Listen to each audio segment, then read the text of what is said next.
Greetings,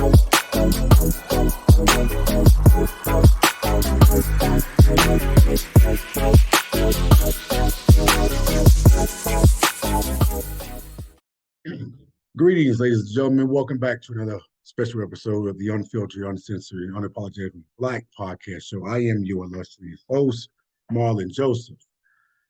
Thank you all for joining. I'm glad that you all are tuning in.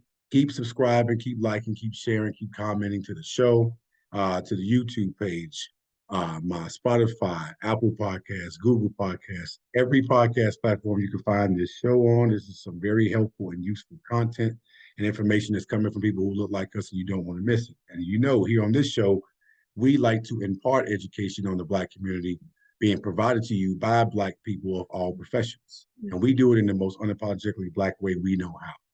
And joining me today is a return guest of mine, very, very informative, very smart and intelligent Black woman, and a person I like to call a friend, Lisa Phillips, who is an investment property coach, here to talk with me about the current state of the economy as it pertains to the real estate market and just what to look out for, the advantages and disadvantages of what we should be taking advantage of when it comes to how the market is shaping and obviously transitioning over throughout this mild recession that the Biden administration had actually stated it to be. So I'm not even sure what a mild recession is, but despite all that, she's here to inform and definitely provide some insight on what she's seeing on the ground as it pertains to rental properties and just real estate in general, when to help people provide more insight to them on how they can become rental property investors themselves or even own their own rental property.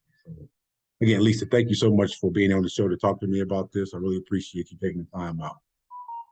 I'm excited to be here. Thank you so much. And I just wanted to make a point. You mentioned you like to have people talk about financial matters from Black people. And I'm going to tell you guys why that matters.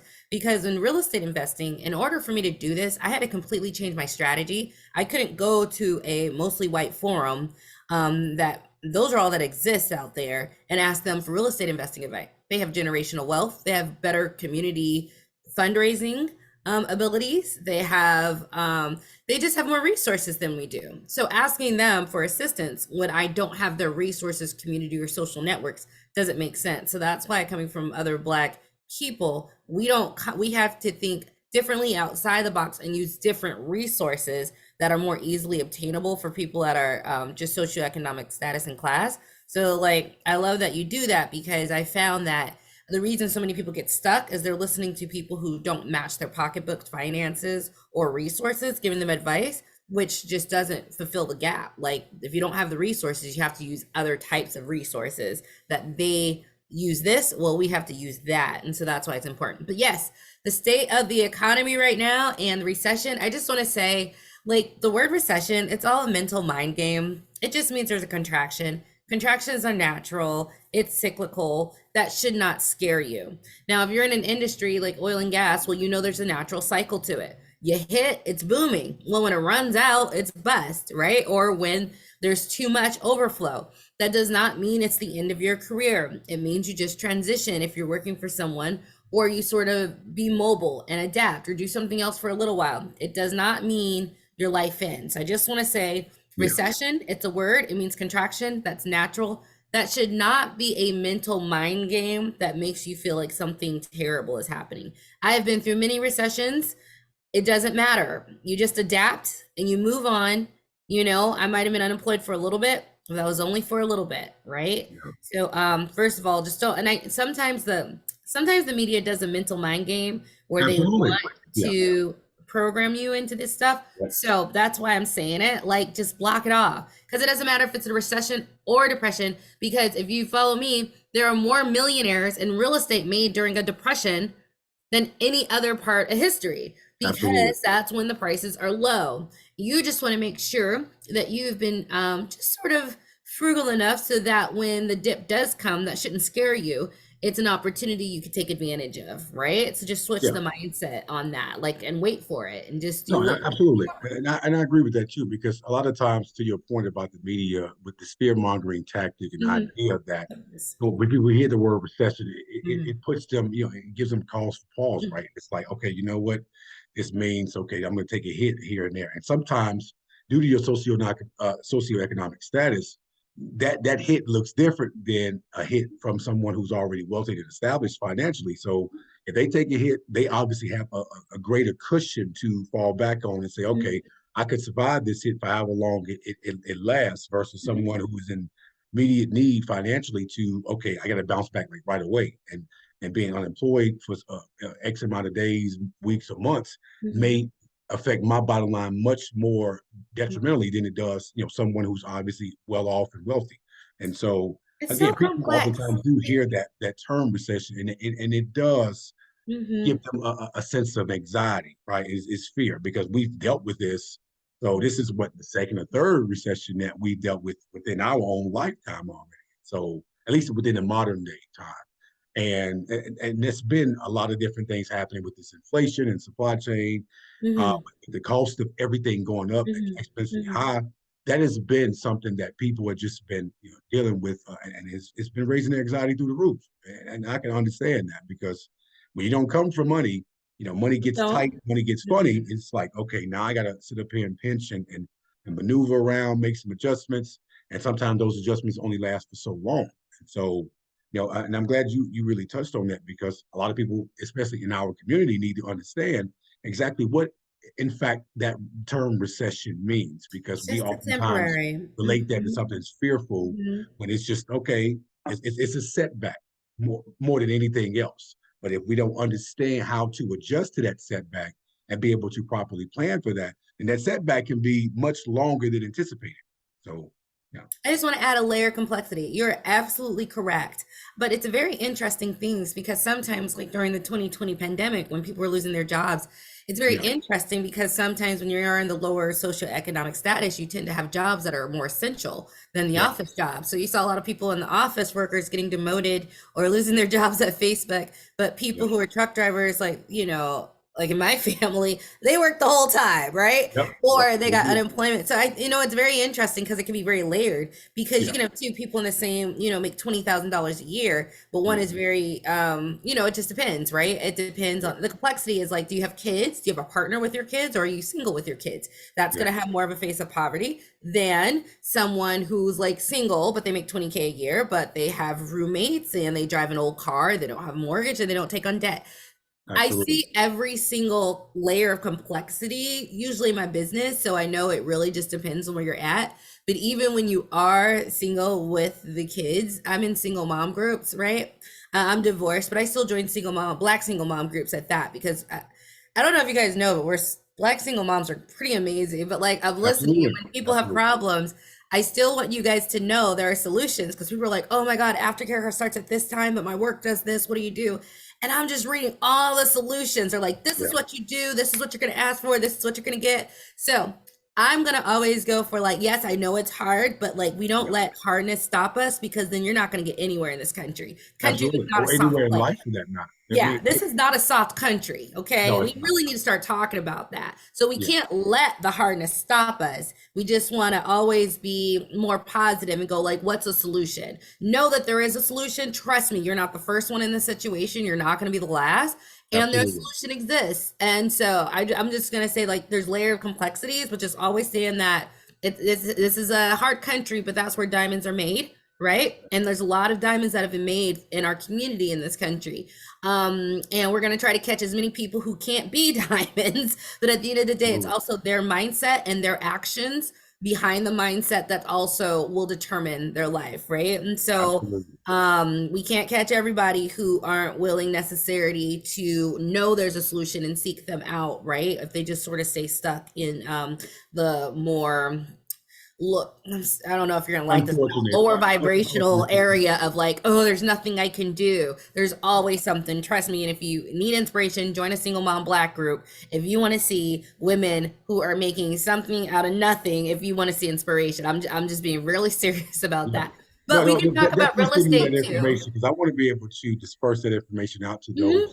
Hmm. those single mothers, single black mothers Yeah. that are out there needing that type of motivation and Yes. encouraging words. And so I really appreciate you for even Facebook giving groups, out that single encouragement. black Speaking to, moms. yeah, Join the single absolutely. black mom Facebook groups. They are absolutely, seriously, the people who are literally on the lowest socioeconomic Yeah, totem pole. But if you go in there, it's nothing but magic, and they're really protected. So you got to be black and a woman. So sorry if you're absolutely. not, but we don't have time for people culture vulturing anymore, We're not and going we're to even starting to go. close I'm not ranks. going to even Okay. touch on that right now. Mhm. That is another layer discussion. You know, we'll It have is. that at a later date. Hmm. But no, I mean to your point though, I do appreciate you for even sharing that insight because in troubling times, especially economically, we're faced with so many different adversities that we do need those motivating words and encouraging words from those who experience the same or even similar situations that we're experiencing, whether it be single mothers, single fathers, or just Black people in general. Again, the information that we get is one thing, but it hits different when it's coming from people who look Hmm. like us, Yep. who have shared experiences. Yeah. That means more because it's Yes. now you understand one, you're not in it alone. You're not the only one that's going through this. Two, it could be you're not the only person that went through this. And so I'm telling you, now obviously every rule doesn't apply to everyone in every situation. But when you think about the information being given, you can find what's applicable to you in your own everyday life that could potentially work. And there's some things that's universal across the board Yes. versus some things are just circumstantial to that Yes. particular individual. And that's Mhm. okay. But even going back to the point about the recession, so the recession aspect, it looks different in every different job sector or every different industry, right? So Mhm. recession in the real estate business looks different than what it looks Yeah, like in the trucking business or exactly. in retail for that matter. Mhm. So, Mhm. and even for you, when it comes back to real estate, you know, zone in on this, what are you seeing in today's economy, like this very moment, that obviously are the advantages and disadvantages that we can take advantage of as it pertains to owning our own rental property? Okay, so let's talk about what's going on, and beautiful notes about it. It is nuanced, so you always, you can't let it scare you because you guys got to look at your own industry and your circumstances. But as Absolutely. far as the real estate is concerned, very interesting. So what's going on is that there is a pullback in prices, but that's in places that were very overinflated and are losing people. So is there a pullback in California? Absolutely, but you're talking changes of 25%. So, it might be a $400,000 house or up to 25% or $700,000 house, and they're dropping it by 50 or $75,000. Hmm. I mean, you're not going to go out and buy a California home though, right? So we just really got to understand that sometimes what happens is in the media they make these blanket statements, and Right. my job is to go. We have to individualize it by location, just Yep. like I just said about your job and industry. The blanket statements is where you lose. You Yep. have to look at your own industry at the certain time to understand how to navigate and make moves. That's how this game is played. Okay. And so, yes, there is a pullback overall in very overinflated markets like New York, Austin. I've read different places where the prices were extremely high, Yeah. right? Like really outside of the normal. Like I'm not buying a $700,000 house. Like just because you can afford it doesn't mean you need to be on the hook for that. Not the life Absolutely. of ease Yeah. I like to live, right? I'm not going to be responsible for something like that. Absolutely. Yeah. So, yes, that's going on. However, outside of those very overinflated markets, it is low inventory. Now, so low inventory has been because there, I point to some of it's just like people aren't moving. A lot of people over the last 3 years have made the moves they're going to make. And if they're settled somewhere, this is where they're settled. And they either go, I'm not moving right now and I'm going to determine to stay here. And they're just making where they live work for them in a Yeah. way that it can, right? So if it's a money issue, they're getting second jobs or second streams of incomes and whatnot. They're just making it work, right? Versus Yeah. moving. So that's it on the individual owner level. But there have been for the last 20 years, big government-backed corporations like BlackRock and Vanguard with, huge billion-dollar loans from the Treasury, which I, think that should be very suspect, which have Very been much so. buying which I mean, to me, it's all part of a control agenda to control us, but at least we know the agenda, so we can at Yeah. least navigate around it, right? And they've been buying up large plots of land. So de facto, through all these big corporations, are trying to become the largest land and property owner.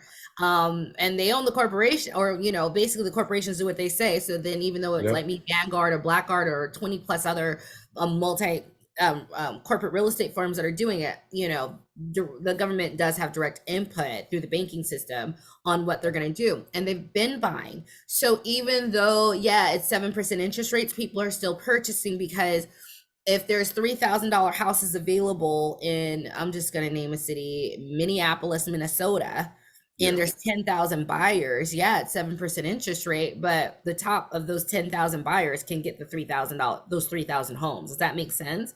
Yeah, that So makes sense. because inventory is so low, yes, it is inflation, yes, but they're sort of squeezing people out. And the people at the top can afford and take the hit on that 3 percentage points of what they do. They can put a larger down payment, they can put an extra 10, 20, 30, 40, $50,000 down. Yeah, because they can So, afford to. and so the thing is, you just really gotta, honestly, basically, I'm just gonna say the news has a place, but it's very limited and it's very myopic, Yeah. right? And it's very Um, general too, right? So it's too it's not general. zoning in specifically on certain areas. It's speaking holistically throughout the Correct. entire entity of the country, And right? it's What too, everything this is doing. country's too complex. You have Very. to you give me a state, and then I have to go to the city level to Yep. give you an economic indicator, right? So any blanket statements mean absolutely nothing. You just have Yep. to see what's going on the ground. So that's what's going on in most places. So for instance, even my own experience, I had a property I purchased for $25,000 in 2013. I just sold it in 4 weeks, very quick, Oh for wow. $210,000. Wow. That's a hell of a profit there. Beautiful. So I just paid this house off that I'm in, that I Okay. live in. I am not, well, I guess someone might say I'm pretty, I'm not like rich or anything, but like with the strategy I've employed, if you give it the time and attention, it's not Mhm. surprising that you went into a lower income or working class neighborhood and that it gentrifies over 10, Yeah. 15 years. That, like, I look at low price properties. It shouldn't be a shock to anyone. And this happens to my clients a lot. Like, Yeah. those are the neighborhoods that have the ability to really rise, especially during hard times. So during a recession, people at the top come to my working class neighborhoods and are like, well, this is what we can afford. So we're going to clean this up. And then there's a Yep. process that occurs when they do that. Yeah. Um, and I'm just showing that example just because, 4 weeks. I did do concessions when they were like, "Can you give me an extra 4,000 here?" I was like, "Yes." Yeah. And then we went through the inspection. They were like, "Can you do an extra 4,000?" I was like, "Yes." Yeah. So sellers are definitely giving you more money than you would have gotten. So he got an extra $8,000 on from Absolutely. me because I would rather work with him than have him leave and have it sit on the market. But there are enough buyers who are trying to get some of the limited inventory because they've been biding their time and waiting. And Yeah. he got the higher interest rates. So that's what they're going to do. The goal for many is either put a larger down payment or wait 10, 15 years and just pay the difference. But the reason they bought my home is because a lot of the homes are 350,000. Yeah. And Are you know you what? with Actually, me? So 210 is a deal for a night. And I fix my properties up nice. So like they didn't have to do any work, freshly yeah. painted, new flooring, roof done. So it is working for people who have Yeah. bided their time. If you're just entering and you're a little tight, I would say, mm, you want to really shore yourself up so you can afford that extra interest rate hike before you do it. And don't worry about FOMO, fear of missing out. Everything's cyclical. Or, I mean, there's moves you can make, right? Yeah. And so don't get so worried about fear of missing out. You jump in before you're really ready for what it means, is what I would say. Yeah, absolutely. I mean, understanding the nuances of what this entails, it's very important and essential to the success of you being a property owner. Excuse me, for that matter. So, and you said something about the whole gentrification aspect, and it's funny you said it because a friend of mine who was on the show, Corey Luckett, who's actually in Chicago, and I'm originally from Chicago. He made mention to me that I need to go ahead and purchase some property in Chicago, preferably in our Inglewood area, because it is Inglewood's good. it's getting gentrified, It and is. Mhm. gentrification is happening right now. And so That Whole Foods moved in. yeah, it is absolutely. And so it's Mhm. funny. There was a Whole Foods in Inglewood in Chicago, and they moved it out. Like they closed that Whole Foods down. It's like this was a place that people in that neighborhood was able to go to actually buy healthy foods. But again, with Whole Foods' prices, it was just it cost entirely too much to eat healthy sometimes, to where Oh, it's cheaper yeah. to go the cheaper route. I can go get some cheap Yeah. and good to eat versus something that's more nutrition and very healthy for me to eat. That's obviously going to be on the costly side. So, but he talked about buying a property or even just buying land in that area that's being gentrified, because these development companies going to come in and they like, listen, I give you a blank check, you put a price on, Yeah. and we'll just buy that, and then they'll make that back within 10, maybe 5 to 10 Can years. I tell you what they're doing? They're saying if it costs less to buy than to build it new, purchase cash. That's Got it. really hard to compete with. Yeah.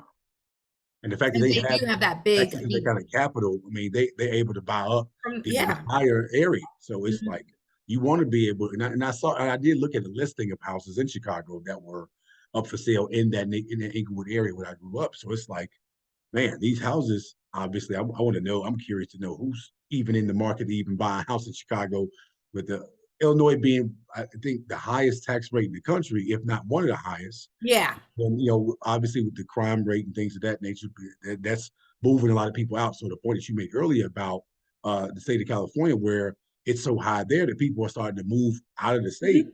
and move elsewhere where they can actually afford to live Mhm. comfortably versus paying those high ass taxes up there in Mhm. California. So I mean Can I that tell you about Inglewood? I've been doing this so long. If you name a city, I'm like, okay, this is what's going on. yeah.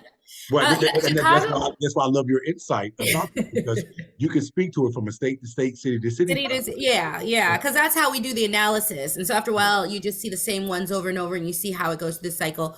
Inglewood is sort of amazing. Is the hood. They did bring that in. There was a lot of upward mobility in Inglewood, but the crime and yeah, stuff is still there. The only thing about Chicago, you just have to watch a couple things. The taxes can be really high, and the yeah. rents aren't necessarily keeping up with that. At least they weren't last time I checked. They might be now because inflation everywhere.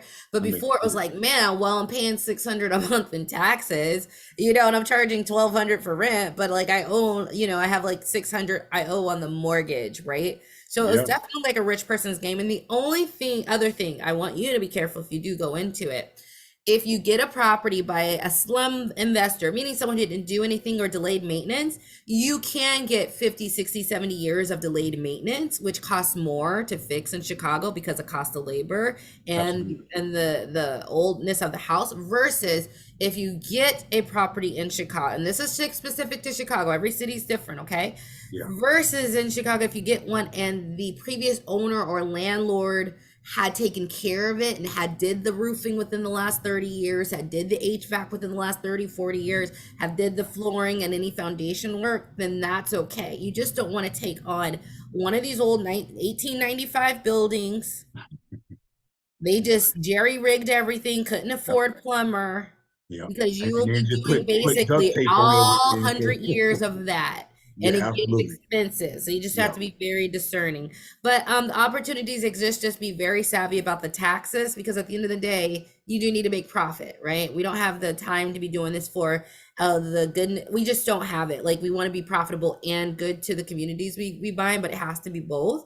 yeah, And just delayed maintenance, make sure it was done, or else you're going to be doing it and it's going to cost a lot more than in other places. yeah. And that's the thing too, because I spoke with my wife, and I spoke to our realtor earlier this week about that very thing, right? So the equity that we've gained out of the house that we are currently in, we're looking to. I mean, I get email notifications all the time about how much in value the house is going up, right? So Yes, obviously yes. trying to take advantage of that Mhm. by basically borrowing from that capital and from that equity that we've gained, and just thinking about the possibility of taking some of that money to be able to purchase another house to rent out, right? But understand that the amount of money that cash out is what my realtor spoke about.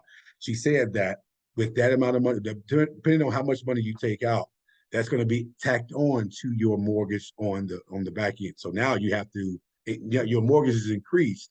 So the value of your house is what it is, but now the money you owe in the house is much more now because now you've borrowed from yourself and borrowed from that lender rather, and then you took that money, and obviously you hope to gain some type of profit from taking from that Yeah. money, Hmm. but the way the economy is working right now and how high rent has gone up, I mean, I'm seeing rent even more expensive than people's mortgages these days. It's like, Yeah. who Yeah, the we're in that hell era. would sign up to pay this much in rent versus my mortgage not even being remotely close to that? Like, so the risk, and in some cases, you obviously want to really evaluate the situation because the juice may not be worth the damn squeeze, depending on how you go about this. Mhm. So, I mean, and Mhm. even her breaking that down to us in essence, okay, if I take $50,000 out of the money that we have gained in Yes. equity, now Yes. that's 50 tacked on to the amount of money that we owe Yes. that we are going to have to eventually pay off too. So now the mortgage goes from here to there. And now that's more to have to pay. And we got to hope and pray that the amount of money we're taking to go to another house, we're going to gain profit from that other house by renting it out. But even taking into account the amount of money it's going to cost to us Yeah. to renovate that house and make it look livable. And because we can't buy, we're not in a position to buy a house as is, Yeah. and just sell it like that. It's going to be a house that we're going to be on just on a lower level that we're going to have to do some type of work financially to it in order for it to make it look livable and actually Right. and they'd have to spend $250, $300 a month on a property manager who can vet out the right tenant to get us the right person that's going to pay their rent on time, pay it in full, and not have to worry about that issue. But again, it's a hit and miss when it comes to that. You and I spoke about that last time you were on the show when it came to Yeah. even just having that rental property and being able to have those type of tenants that's in lower communities when it Yeah. comes to Section 8 and things like that.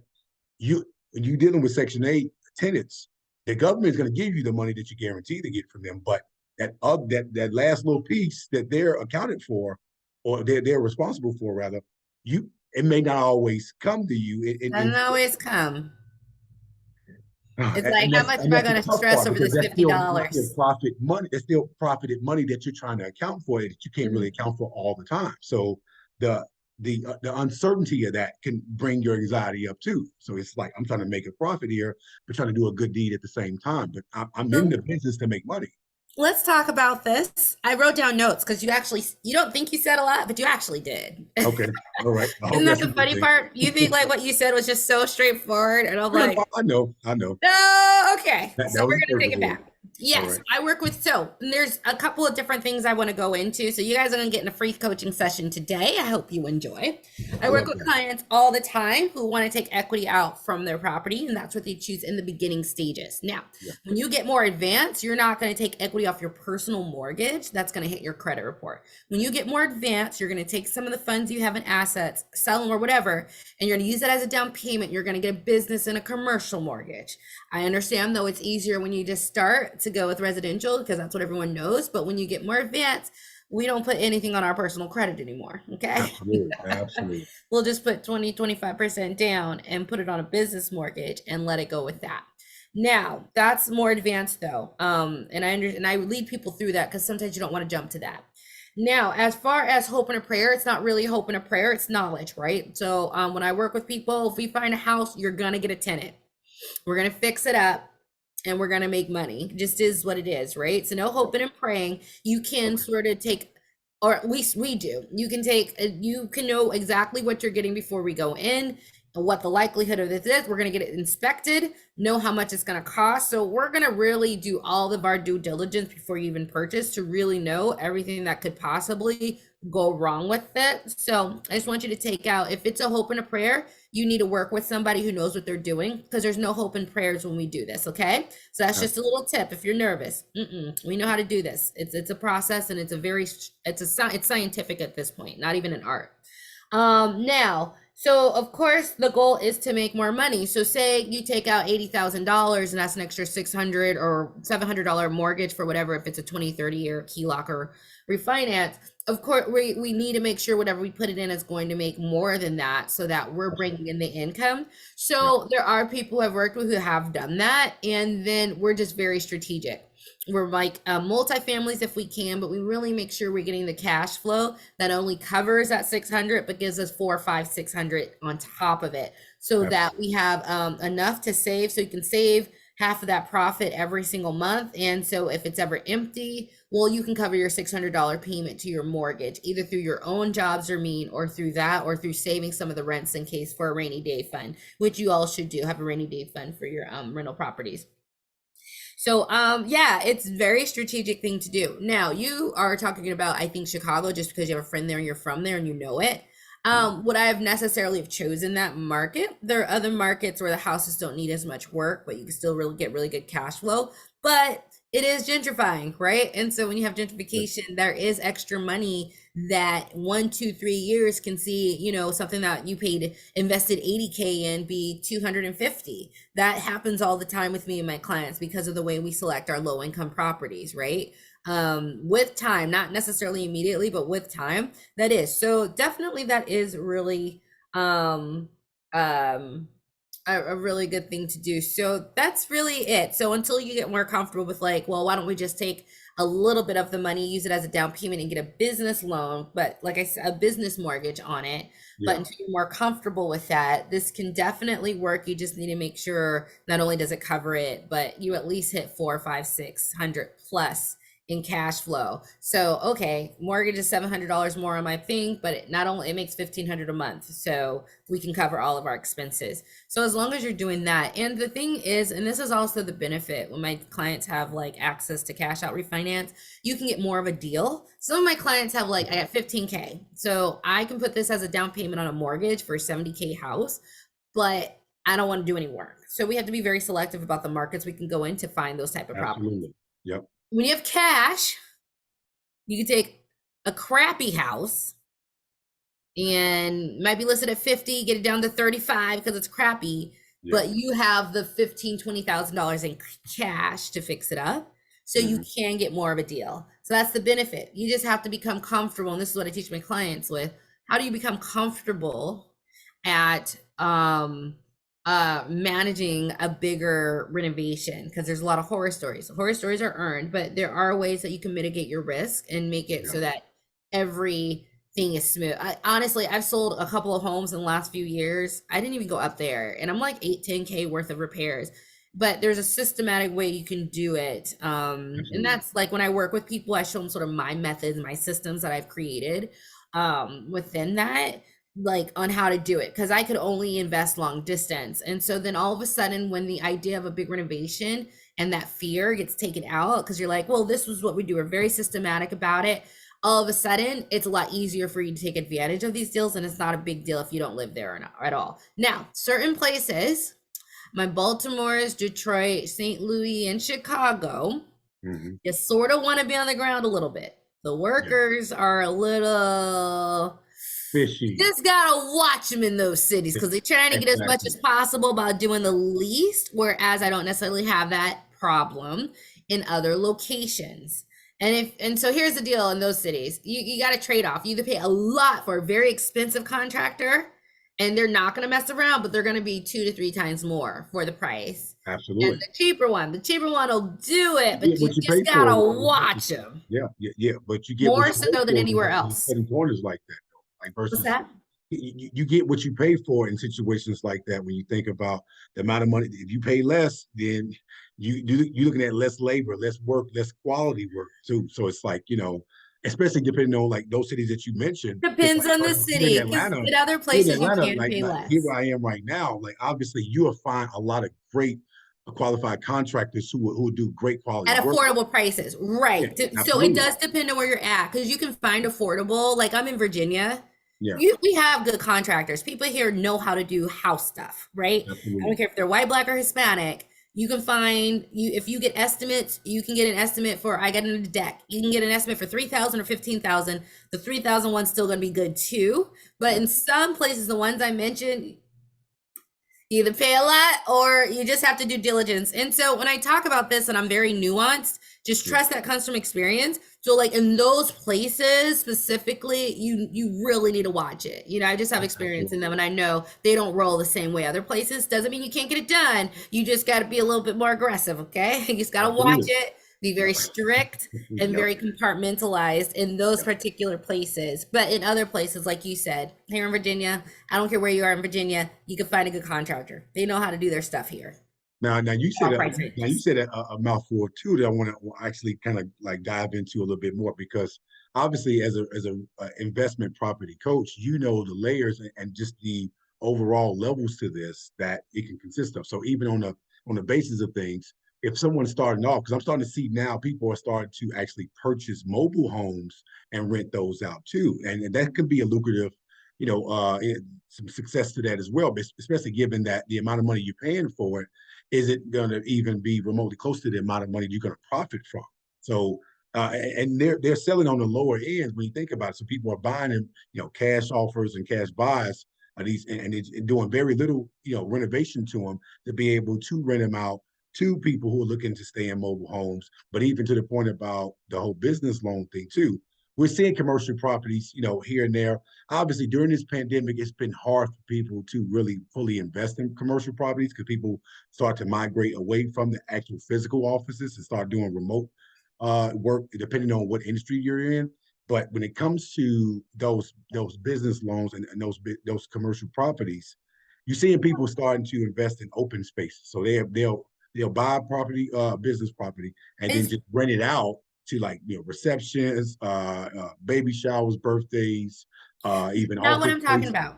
I just want to stop you right there. Not what I'm talking about. You Okay. can get a commercial mortgage for an investment property, like of Oh, a okay. single Okay. unit, duplex, multifamily. You can buy Okay. two houses at a time. One, it's just different banks. So Yeah.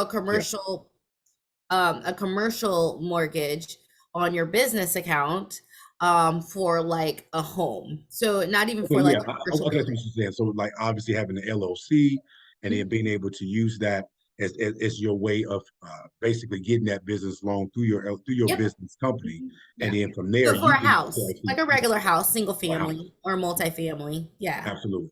Okay, that makes a lot of sense, especially given that going the single family route is best to start off with, and so you can gradually work your way into that Bigger multifamily space. house that can obviously be a much more lucrative outcome when it comes to making financial success out of that. But starting off with a 2 3 bedroom house, maybe one and a half, one and Mhm. a half bathroom. Typically enough, you'll find those houses within like 150 to $250,000, but then being able to have the amount of money to put down payment, but then also take into account the amount of money they're going to take to renovate, like carpet and painting. $150,000 houses. Who looks? I don't do that price range. Oh, We look at really? houses from 30 to we look at single Really? families from 30 to 60,000, and we look at multifamilies from 40 to 80,000. Okay. So even with the $100,000 house, that's not even the whole basis of it. So you're going lower Some of than my that. clients might, if they like a particular market, they're like, we Okay. like this Okay. market, so we'll pay 115. But Okay. none of my clients have paid more than 115. Wow. And I'll be really honest, those are my white clients. They'll pay like Okay. they'll pay like 100 to 100. All my black clients, I mean, we're 90 and below. We're Yeah. not. Okay, so but obviously, because you talked about this the last time we were here on the show, talking about how the risk is sometimes greater than the reward when it comes to those lower income houses, and obviously, you did speak about this, like crime is everywhere. So, but we can still take that to account and still be able to make money in those areas where crime is visible to say the least, but it's not rampant, right? It's not something that's constantly happening, but it happens here and there. And being able to identify exactly what areas to pay, what mini malls or shopping malls to patronize in within that area. That's obviously another added piece to what to consider when you're buying a home in that Maybe area. maybe just a little bit. It'll make it a little bit more attractive. Not, Yeah, but that's not the main thing, but it does make it a little more attractive to your potential tenants, yeah. or clients if it's close by to like a shopping center. Yeah, so we look in the lower price ranges, and just like with everything, it's just discernment. Like when I start working with people, they're like, I found this cheap house, and I was like, I don't care. First, we need to find out if the market's crap or not. Exactly. So there's layers to this, right? Like, I don't care if it's cheap, if the market sucks and you're not going to get anything or any money, or the taxes are going to eat up all of your rent. So what I teach people as an investment property coach, we start at the market level. Yeah, Inglewood, right? So I just went waiting to before I even started looking at properties. We were talking about it. We need to find out what's going on there and what can we expect so we know how to navigate that city. Then absolutely. we get to the lower prices, right? And so what we do is navigate to markets that have those that make sense. There are a lot of them out there. America's a very big country. And so just learning how to navigate, how to find them, how to vet one versus the others. And then getting down to the nitty gritty. Okay, what is that neighborhood like? Is there a lot of crime in that neighborhood? What are the rents? What kind of deferred maintenance are we looking at? So, it's always going to be like, yes, you're correct. You're going to look at all these factors. So I sat, yeah. And so we do it a certain way where we're like, okay, this is what we look at. That's like been pretty much 100% for us over the last 10 years. It's just different though. So there's a lot more discernment than people think when I say, oh, we buy low income properties. I don't just buy low income properties. That's just to get your attention. Like, if you Yeah, listen to me, there's a lot of discernment and layers of navigation. And that's why we make money. That's why I'm selling a house that I bought for 25K in 2013 for 210, right? Because there's levels of discernment. You know where the next gentrification is before they do. absolutely. And it's just based on the Not that I area. did it for that, but at the end of the day, Right. if it comes, it comes. Like, I can't Yeah. stop Yeah. people who are shifting into a lower economic status but can afford the rents in our neighborhoods, and thus it's starting to have an effect. You Yeah. can't stop that. But even as an investment property coach, right, you're able to see the trajectory and what Yeah, direction that market is headed towards versus yeah, where it currently is. And you're able to take advantage of that. And yes, rightfully so, because again, we're in the business to make money, right? So obviously it's going to make more sense from a market, holistically from a market standpoint, exactly what makes sense the most to buy a property and where and even when too, because when obviously matters just as much as where, because when you're taking advantage of the interest rates yeah. that are constantly, fluctuating. So it's like, okay, what's the right opportune time to do this? So if once the inflation starts to, dwindle a little bit, because they claiming that inflation is going to start to take a little bit of an ease towards the springtime, possibly in May. I don't know how fucking for certain that is, but I mean, I think it will a little bit. I think it will a maybe they're little bit. I embellishing, but think they it will obviously just a omitting little some bit. things. But they're getting us comfortable with the new high. And Right. I don't know if you guys been listening to me. It's all an agenda for control, and they use money in control. They use properties to control. Absolutely. All of it's to control us. So just always remember that they're trying to get us used to this new baseline of like high prices and whatnot. But Yeah. we're just gonna make moves against it. But yeah, I think you're definitely, like, all this talk and chatter about it backing off. Definitely, I see that coming as well. Yeah. So I'm going to read something to you that was actually stated last quarter. And I found this online from FreddieMac.com, and it talks about the migration to environmentally risk areas, a consequence of the pandemic. The pandemic amplified the exodus from large, expensive metro areas to smaller, more affordable destinations. Many such desirable destinations that are farther from the cities are not only less costly, but also closer to natural amenities. Yeah. Now, natural amenities, although, however, are often associated with environmental risks, and moving closer to these amenities can also mean increased exposure to various natural hazards. What are your thoughts about that when it comes to that? When it comes to obviously the differences between living in the city and then obviously taking advantage of living outside the city with other amenities to take advantage of. It's literally the story of why we have cheap properties. Like how close it is to the city and commute. But 2023 is different. Work remote and all the technology that goes with it to facilitate it. I Yeah, mean, it's here, it's entrenched. And so now these smaller towns and rural communities, you can still make your wage and go out and go backpacking. The environmental concerns, like, the only hazards I see that I would know of is that, moving out into the mountains where there's forest fires, or moving like closer to a river where all of a sudden, if it floods, you're like, I've never been in a house that floods, and that could be dangerous because you just don't have any experience with it. Or like different areas that get more snowfall and you don't know how to navigate in snow, like those people Yeah, who are passing away in Buffalo, they didn't know. I know how to live in snow. You got to be very cautious. New very much people so. going to these areas that are a little bit more remote or whatnot, or don't have experience with these environmental factors or forest fires or snow, all of these things, it can be quite hazardous, honestly.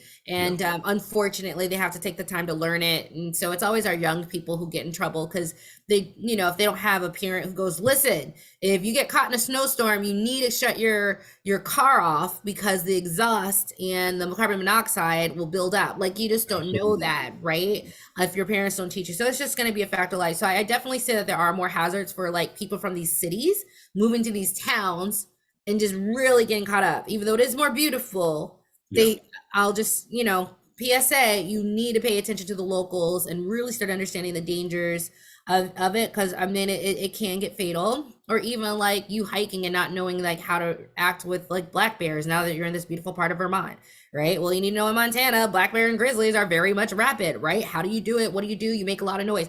But all these city people from California and New York moving there because they can now and they're getting in trouble, right? And it's always them getting in trouble.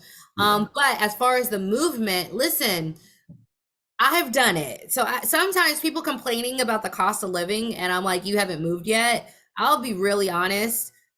I'm just like, listen, I moved all the way across the country. My family, my nieces and my cousins are in Las Vegas. I moved for better prices and better job opportunities. And like when I go home, I love it. I got 3 babysitters and my sisters. My mom will watch I love it out there, right? I love Las Vegas, but I'm not living there because it was just better economically and financially for this. So everyone, like the people who are complaining, and like sometimes the solution is you need to move. I'm sorry. Like, I mean, what are you going to complain the rest of your life? And some people, and this is the thing, Marlon, some people will complain for 40 years and not absolutely. make And moves. that's That's why you problematic got because to it's like understand, I don't complaining have with like no such a solution. mommy Yep. energy when it comes to finances. I was like, either you make the moves or you don't, right? But like this world, like I said, this country is not for the weak who wants to complain because it will eat you up. It is for those who will be like, okay, do I move to this place outside the city and commute an extra 30 minutes because that's what I have to do until my money's right? Yep. I've done it. Other people have done it. You like Yeah. make the moves or not make the moves, but moves can be made to alleviate it. And so sometimes for us, that's where we get a lot of I mean, it's that outflow when the city gets too expensive is where you can Hmm. make a lot of good deals because you Yeah. know where the people are moving from. Yeah. And that's the thing too. I mean, a lot of times, especially our older generation, they get very complacent and very content with where they are. So they're stuck in their ways. They're very Yeah, stubborn. They don't want to move. I've been right. here X amount of years, I and get I'm it. going to stay here. It's like, okay, well, then you're going to stay here. Then you have no reason to be complaining about Stop complaining. the current Get circumstances. another job. It Exactly. just Get another this job. place is expensive. New York City's expensive. Okay, I it don't is. want to hear it. All right. So what are you going to do about it except you just hear yourself complain? Like, right. So being able to take advantage of those things that's in your surrounding areas is what's going to be essential to your own growth and success in this particular area. Economic success, absolutely. Yeah. Maybe you're paying half the rent. You're paying only 800 in rent for a house versus 1600. What are you going to do for 5 years for that extra 800? Right? Like Yeah. that is a way for mobility. So I say embrace it. Just understand now other people are embracing it too. Yeah. And I'm seeing more of us in the Black community who are obviously in those better financially off, situations where they're taking advantage of situations where they can add an administrative income to their Absolutely. portfolio, right? So obviously taking advantage of these opportunities to have investment properties Oh, and can I even say making something? money in that way. So that's been helpful, and that's what I'm definitely looking forward to being a part of that because I'm seeing there's a lot of money and opportunity in that, and being able to start off with one home and then go into another. How successful it continues on, I'm going to start adding more homes to it, and I want to be able to manage it. But I got to first start off with understanding all the nuances that it takes to manage this first home before I get off into having multiple homes. Can I offer a caveat to that? And this is what I'm doing. I just want to offer this before we wrap it up.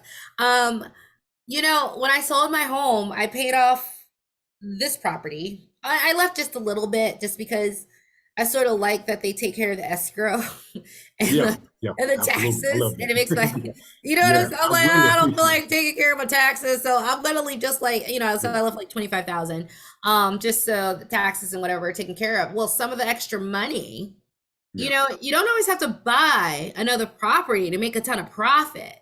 yeah. Part of the money is I just converted a sunroom to an Airbnb unit with its own bathroom. Oh, wow. And what I'm having built right now, I mentioned it earlier, is a deck. So I'm getting a deck. And so this is for me. So even if it doesn't work on Airbnb, I still Yeah. like it. So this is a business. So it's called Luxury Healing Retreats. That's my business. So Okay. all the expenses are tax deductible, right? Okay. Hey. Yeah. So always guys make your home your business that you're, beautifying for your business. But even if it doesn't work, hey, you already invested. Absolutely. I'm doing a backyard glamping thing, right? Now I sort of want this for me, but like I'm going to rent it out on Airbnb. So we live near the beach too. So I'm getting an outside shower, an outside clawfoot tub, right? Wow. And then I'm getting a deck built that's covered, and then we're going to put a glamping tent, a Bell glamping tent, and a wood stove. And so I was doing the projections, and with my current prices, my sunroom, which took me about 1,500 to convert with all the new items and whatnot, that can make 2,000 a month.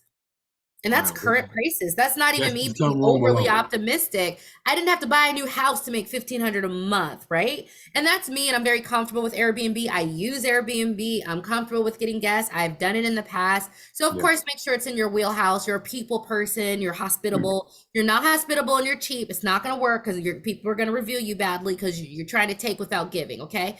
But then the Absolutely. backyard thing, that's an extra $2,000 to $3,000 a month too, right? Now that's going to be more money. So to get the deck built and the outside shower and whatnot built. But like I also want to say to you, like if you have some property and you have a nice bit of land, putting up a cute little tiny home or whatnot in your backyard can also bring you even more money than just a standard rental property, Mm. right? At a much lower price. So I just want to put it out there. So Okay. just make sure though, because sometimes people see money, but you also have to be hospitable and a good host. Yeah. So make sure you got Absolutely. those. And I'm saying that just for out loud because I've seen this. A lot of people aren't good hosts or they're not hospitable and they're just trying to get money without giving a quality product in return. I do that. So it's very easy for me to do Airbnb and be a good host and a super host, right? And I've done it in the past. But like there's also opportunities outside of buying a second home to also make really nice money. And Airbnb has its issues. It's also really good and really safe though. I mean, it also has a built-in community. People like me do tend to do Airbnb even at the same price of a hotel. It just Yeah. is what it And you is. know We what? like And it to that better. point, I want to mention this too, because I don't know how it is in like states like Virginia, but I can tell you in Georgia, they just recently passed a bill to where a person can only own two Airbnb properties at a time. Like I'm okay because with that. it's been a lot of issues with Hmm. certain communities that have had Airbnbs within their communities. It's been a lot of noise, complaints and Yeah. police being called, loud Yeah. parties, and just in or out activity going on with different people driving, going faster than the speed limit of the neighborhood. There's been a lot of complaints about that. So I don't know if that's been trickling down to other states, but I can tell you here, just being able to only manage two at a time, like they really like start to crack down on that, even despite the fact that it's been bringing the city money, because depending on where in the Atlanta area that your Airbnb Yep. is located, because I like used we an have Airbnb one. when I went to Atlanta. See, and if you like in Buckhead, you got an Airbnb out there. You listen, that's pure gold out there because you have so many different shopping centers and places to go to patronize. So you're helping those establishments make money as well as you're making money at the same time. But the again, the juice has to be more worthly than the squeeze. If you're bringing more crime and other issues and loud noises Right. and music, And then that's you money, as they don't care a about that. host. That is you as a Yeah, host, right? absolutely. Because Absolutely. you're not coming in my place doing that. And Yeah, I can tell just when I interact with you over the app, because I don't do instant book, like, no, I got to talk to you, make sure you have some sense. I can absolutely. tell, I'm intuitive too. So maybe it's because I'm intuitive, but I can tell Yeah. what you're working But that's on a way of vetting people out from because your how you you have, talk to me. yeah, I can just you have tell, a like, reputation you for want some yourself. BS. You don't want to tell me anything. You're being Yep. vague. I can already tell like you want some BS. So I'm just gonna say no, right? So don't be greedy trying to take any money. Part of like being good is just don't take any money because it's presented. Not all money is good to me. Absolutely. But like I Mhm. actually, to be honest, I think that is a fair law. Because at the end of the day, if you have two properties, you can make 4,000 each, $8,000 extra on these properties. To limit that so that there isn't a huge housing crisis, you can manage those two. I actually think that's quite fair. In Las Vegas, where I'm at, you can only have one Airbnb every 600 yards, and you have to get a license for it. Here, where I am at in Virginia, you just have to pay city taxes on it. Yeah. And so it's different in every city, but and then in New York City, I think now it's one of the one I told you, my sunroom, that's like a shared space. They'll be sharing a bathroom we don't use. Okay. And the reason I mention that is because I do that when I travel. If they have really good review, I've done it all over. I just did it 2 weeks ago when I went to Quebec. And I'm doing it. And so in New York, that's all you can do because of the housing prices. Like you have to live Yep. there and someone can rent a room. Now, I also was a hostel. I backpacked. So like, and I couch surfed. So like, I'm very comfortable, like reading reviews, being like, yeah, this is okay. I like the location. They have 25-star reviews in the last month. The place will be clean and it's a good host, right? Like I'm very comfortable reading that, and I've been dead on ever since. Yeah. To me, I think some of these laws are very fair. Yeah. Although you want to be able to do whatever you want, there is a housing situation. And how much money do you need? And that's the thing. Sometimes we can get some greedy eyeballs. Like take your Absolutely. two houses in Georgia, make your $8,000, right? And if you want to make more money, buy a rental property or do another line of business. They said what they said. I think it's rather fair, Yeah. right, to limit the amount of housing that's off the market, right, Yep. for the locals. And I have no problem with it. And the other place I did Airbnb, where I was a super host, they just wanted taxes on it. The hotel lobbied to like not allow them, but they're like, Oh, nah, we're getting our absolutely. The money. hotel, they losing money. Absolutely. Yeah. So yeah, I think it's fair personally because I've seen it all, and I think at some level, like sometimes it's okay. Like sometimes some of these laws are okay. Do Yeah. you know what I mean? Not all the time, but Yeah. sometimes they are. I mean, it makes logical sense, especially given that, again, all the risk that comes with having so many Airbnbs, because you're seeing Yeah. too often times when people, especially when it's like big events happening in that particular city, when people are coming, traveling from out of town to stay in these Airbnbs, you bring in 15 to 20 people, or even bring in additional people that already Yeah. live there in that area. So now Yeah. it's like, okay, I'm having this big party, big get together, but then not being mindful and respectful of the people in that Yeah. neighborhood. Some hmm neighborhoods aren't allowing you, and some HOAs are not allowing Yeah. Yeah. Airbnbs in their neighborhood, and rightfully so because of what it entails and what it all brings. Because hmm the money may not even be worth the risk they've even bringing all these noise and all this incoming traffic coming in, people taking up parking spots in front of their houses. It's just too many headaches and too Yeah. much issues to deal with. So hmm I can understand that. I think it's fair, not all the time, but I think a lot of these laws can be reasonable because each Yeah, individuals can be greedy. Like I love absolutely. business, I love being a landlord, but well, some of us can be greedy. Some of you Yeah, listening right now are yep, greedy. Okay, absolutely. some of you are not. Even Absolutely. listen, this isn't just them; it's us too. It And is. so, listen, and so the Accountability. people who are greedy sort of ruin it sometimes Yeah. for others not being conscientious to make sure that they're really running a tight operation and not just getting a paycheck, right? Absolutely. Again, accountability is what we have to be very mindful of in our Right. community Or else because they'll be accountable for us, right? Either we, but absolutely. I know people in the human nature, they'll eventually step in. We can't handle it. Yep. We're always gonna take it to the edge. I mean, just we are like Yeah. everyone. It's not, I'm not saying we as black, I'm just saying we as Yeah. people. Yeah. Always gonna Human be beings in general. blind. Absolutely. hmm But yeah, I mean, you're absolutely right about that. So again, I appreciate your insight for checking in with me to really share this information because obviously, like I said, the way that the current market is looking with inflation happening and the cost of rent being exponentially high or higher than what it was on average, Yeah. it's like, okay, now what advantages or disadvantages that we need to be paying attention to and looking out for when it comes to even having our own investment property or people will just sustaining that investment property because there are people who own properties currently that are barely staying afloat when it comes to having those tenants and paying on time because and just recently again here in Georgia Georgia had to give back, I think, $10 to $15 million back to the federal government because there were people that left that money on the table that didn't take advantage of that to help them with their rent or with their mortgage expenses and things like that. So it was like it was only a X amount of people that took advantage of those opportunities Right. being there, but then there was still money left over. So they had to give that money back to the federal government because that money can be used elsewhere with someone else is gonna in some other state is gonna take advantage of that. So that's important to also keep in mind when we're obviously looking at the idea of owning our own property that we can possibly rent or Airbnb out and things like that. Or But even then a also tiny home in the backyard. I like tiny or a tiny home in homes the or backyard. or a Absolutely. glamping tent, whatever. Yeah. Having those Different home ways to make money in real estate is all I'm saying. it is. And I definitely appreciate your insight for sharing that multi-layer aspect of that because there's so many ways Mhm. that we can go into it. And I definitely want to constantly have you on the show to if something new happens, I Yeah. want to be able to bring that to the forefront and talk about that in detail because you're able to see that and just the overall metrics of it and how it's going to look in that market depending on what city and state that you're in. So Yes, it yes. And definitely that's where does. the money's at. Being able to analyze at that level. That's when you're going to make money and not lose it. Absolutely.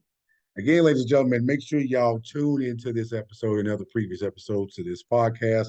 Lisa Phillips, thank you so much for being on this show. You've been providing so much insight and information that has been very helpful to those like me and others who are looking to not Yep. only be in the investment property industry in terms of having their own property to rent out, but also those who are currently in that market and want to get some tips on how to sustain that wealth and be able to go further than where they are today. So I do appreciate you for sharing that insight and definitely being on the show again. So Yeah. I'll, I'll definitely be checking back in with you and we'll have more of these ongoing discussions because this is a continuous effort to pump out as much information as we can to get more of us that look like us in this industry because there's money to be made and we want to keep missing out on this money. There is money to be made, and sometimes you just need to hear an idea to spark your own. So, thank you so much for having me. I enjoy where you're at. We are on the same wavelength and where your audience is. And I just hope this helps because there is money to be made, right? Yeah. And I like money, and so do you. So And do there, I. you can do it Absolutely. ethically, you can do it with fear by providing a beautiful service. So, let's just get in a positive mindset and make the money. That's all I want to see. Absolutely. And this is what this platform and podcast is really solely about, helping us get ahead in life and become a better version of ourselves than what we already are. In every aspect of the face of us being Black and human beings, we want to be able to advance and help our future children or even children for that matter advance as well. So again, thank you so much for sharing that insight and that information. You're welcome. Thank you, everyone. All right, have a good one.